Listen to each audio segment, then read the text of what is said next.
Salut les bouseux, aujourd'hui je vais devoir mettre de côté mon ironie et mes sarcasmes habituels pour parler sérieusement d'un phénomène de masse qui a lieu en particulier sur internet, mais soigne aussi sa médiocrité dans le reste de la société. Un mouvement de foule de gens sans personnalité qui croient lutter pour le bien et la tolérance alors qu'ils font tout le contraire en étant particulièrement crétins. Je veux bien sûr parler des National Justice Warriors, ces guerriers autoproclamés de la justice nationale, les fascistes 2.0.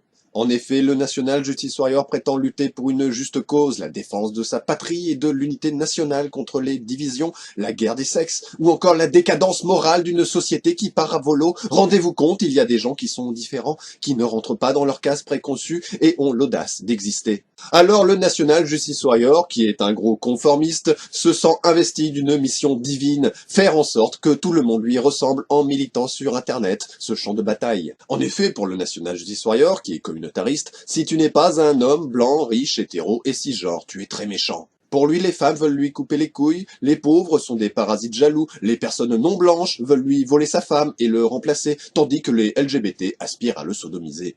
Atteint d'un sentiment de persécution constante, le National Justice Warrior se croit opprimé partout, tout le temps, par tout le monde. La vue d'un couple gay dessiné sur une bouteille d'eau le blesse, il se sent menacé quand il croise des gens pas blancs, y compris en photo.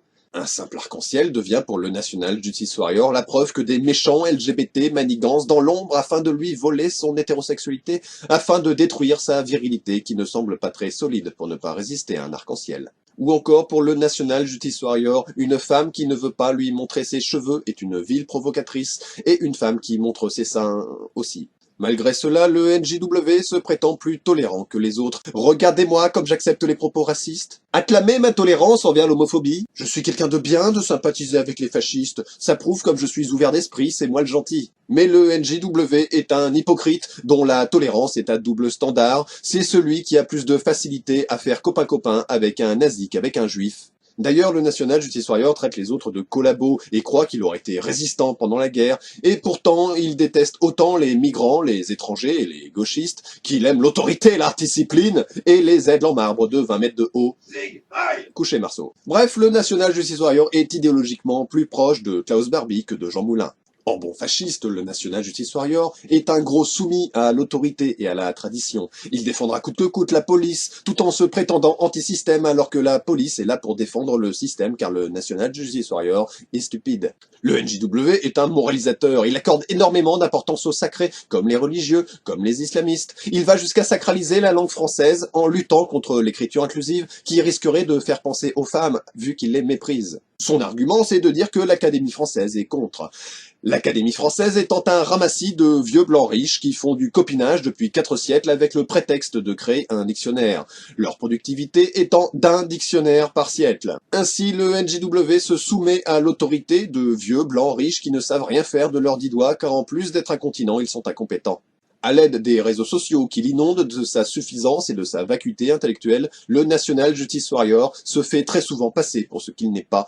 Il se prétendra patriote alors qu'il est nationaliste, il se dira de droite ou de la vraie droite alors qu'il est d'extrême droite, il se fera passer pour un troll alors qu'il n'est qu'un con, etc. En effet, le National Justice Warrior est un petit sac à merde sans honnêteté ni amour-propre. Il n'assume jamais ses positions réelles. Pour cela, il a plusieurs astuces. L'une d'entre elles est de prétendre être un personnage, comme le Raptor dissident, ou encore d'en créer un comme Marceau avec son personnage Eugène. Ces personnages ne sont que la version idéalisée du NJW, qui sait très bien que dans la vraie vie, il est une petite merde sans intérêt, et a besoin d'exister à travers quelqu'un d'autre, un personnage qui lui permet en plus de cela de ne pas assumer ses propos de petite merde. Les nationalistes, les patriotes, les antiféministes, les racistes et les homophobes, les militaires et militaristes, les virilistes, les capitalistes, les intégristes, les fascistes et autres nazis, toutes ces personnes-là devraient être pendues.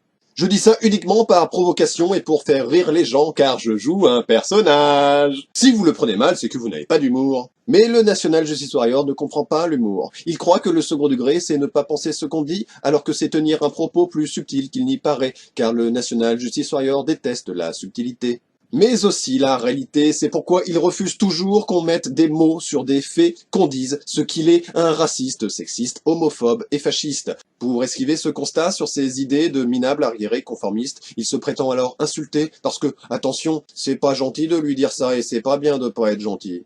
Enfin, comme tous les fascistes, le NJW déteste les exclus sociaux, ceux qui ne sont rien, et autres victimes. Il a même l'audace de donner au mot victime un sens infamant. Il insulte les gens de victime comme si être victime était honteux.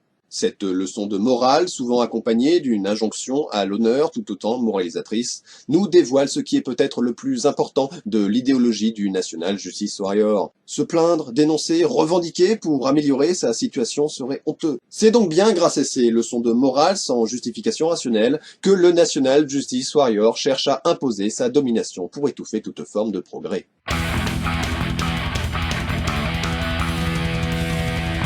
Et nous passons à la deuxième partie de notre émission pour prendre un appel. Allô? Oui, allô? C'est un épouvantail de paille pour discréditer les vrais patriotes. Je suis démasqué. Ah! J'ai gagné! J'ai révélé au grand jour votre malhonnêteté intellectuelle. Christiane! Oui! Christiane! Mais quoi?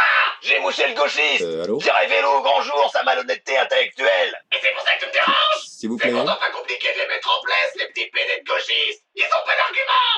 Ah! Tout le monde est d'accord pour dire que vous avez pas d'argument. Je doute que vous sachiez ce qu'est un argument. Je le sache très bien. Un argument, c'est que vous êtes un putain de gauchiste.